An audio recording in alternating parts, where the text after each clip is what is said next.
You can be earning $800,000 a year and still lie awake at night asking, when will it be enough? I've worked with dentists who hit every financial milestone, but they still don't feel free. And the reason is that they never define the one number that really matters. So if you've never defined the number that buys back your time, then you'll need to keep working long after you need to. You will keep chasing this idea of more because no one ever told you how to define enough. So in this particular episode, I actually want to show you the number that I think every dentist needs to know. So it's not some vague retirement fantasy. It's a real grounded personal benchmark, and we're going to call that your Inkosi threshold. And this number changes everything. So let me start with a true story. A few years ago, I met a practice owner who had built what most people would consider a dream business. He had multiple locations, big income, and a $10 million property portfolio. But he was completely exhausted. He was anxious. He had no idea when he could stop working. And he looked me in the eye and he said,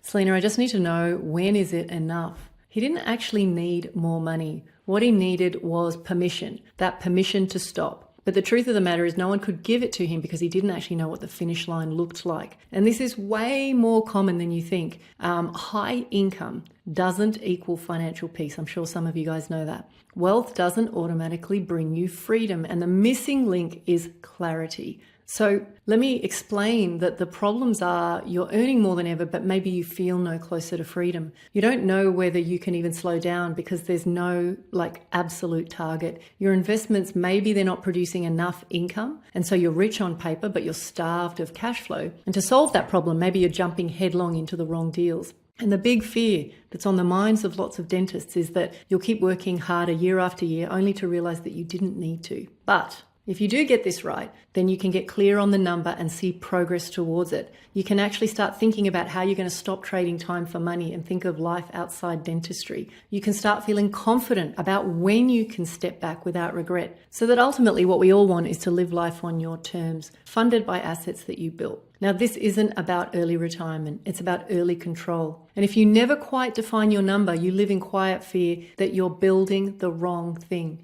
that you'll miss the window, that your life maybe is getting shaped by momentum, not intention. So let's talk about goals. The first big challenge you need to solve is defining that there are two kinds of goals, your baseline goal and your aspirational goal. If you don't know your baseline, and that's just a fancy word for saying the number that covers your life without you needing to show up every day, then your financial strategy, in my opinion, is rudderless. You're not sailing with a destination in mind. And what happens when you have no clear destination is you fall into what I call the goal mirage. So this goal mirage is where maybe you don't quite reach a goal, or it shifts or it moves, and it locks you into this endless pursuit of more. And so you're chasing, never arriving. It's no surprise then that in New South Wales, a lot of dentists reported an intended retirement age of 66, which is at least 2 years beyond the national average. And not because they wanted to keep working, but because they don't know when they could stop. In fact, recent data shows that over 4% of Australian dentists are still practicing at age 70 or older, with 1.6% working beyond 75. It's not always about passion. It's not,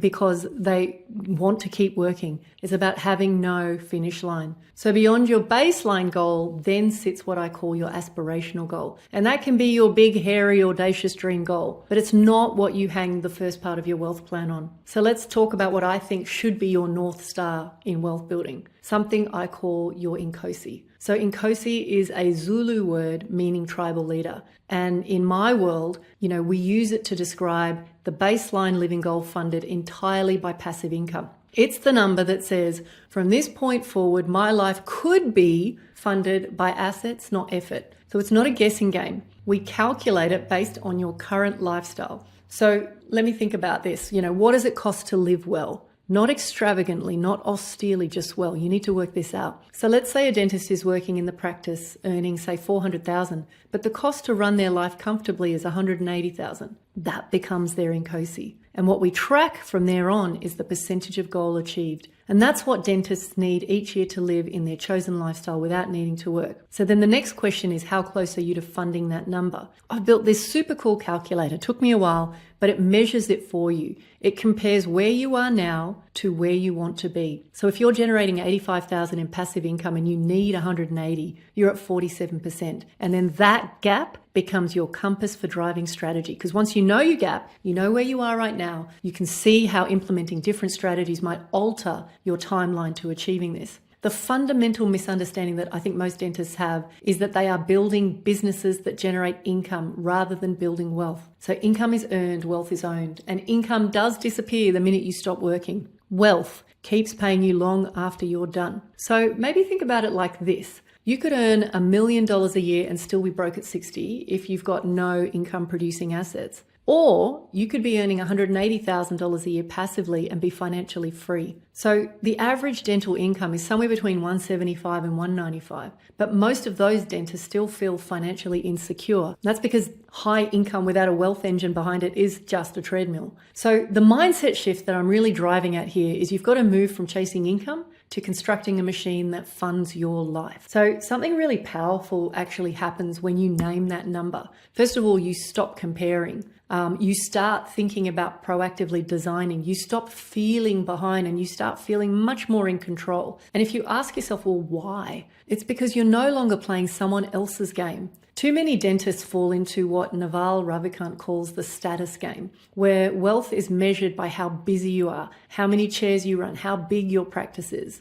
But once you actually start to define your own version of enough, then you start to play a positive sum game. You can start thinking about building margin, buying back time, regaining autonomy. And let's not ignore the emotional toll. So recent studies show that 1 in 6 dental practitioners in Australia reported experiencing suicidal thoughts in the past year. Financial stress plays a huge role in that equation. So let's be clear, Inkosi is your baseline goal.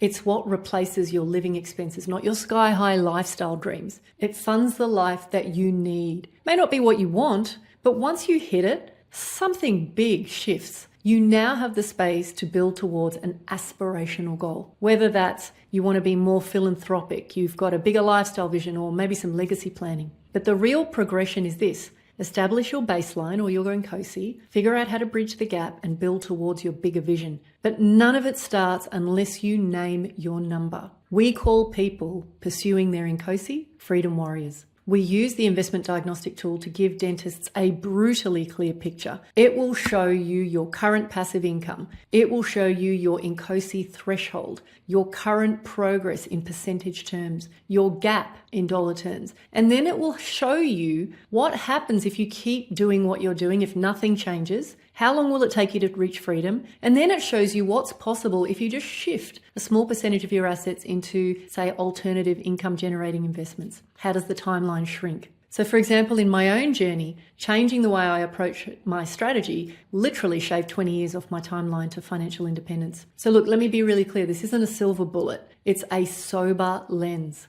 And let me leave you with this. I think the riskiest financial path is one that has no target, or worse, a moving target. So you'll work harder than you need to, you'll work longer than you want to, and all because you just don't know what you're stretching for. Bottom line, naming your Inkosi number is the first real step to freedom because it does give you that clarity. It gives you power. And above all, it gives you that sleep at night factor. And if you want help calculating your number, understanding your gap, I'll leave the link to the calculator in the show notes. But it's already changed how dozens of practice owners actually approach wealth. If you set your goal in stone, you'll free your mind, time, and energy.